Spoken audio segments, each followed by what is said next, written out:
Hello guys, in this video I am going to show you how to make adjustments on your picture on the Pixelcut application.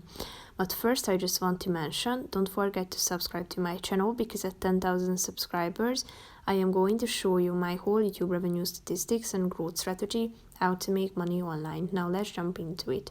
First of all, open the application on your phone.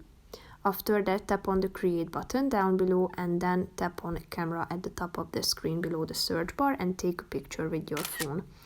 Then click on use photo down below on the right side. Click on open in editor at the bottom of the screen.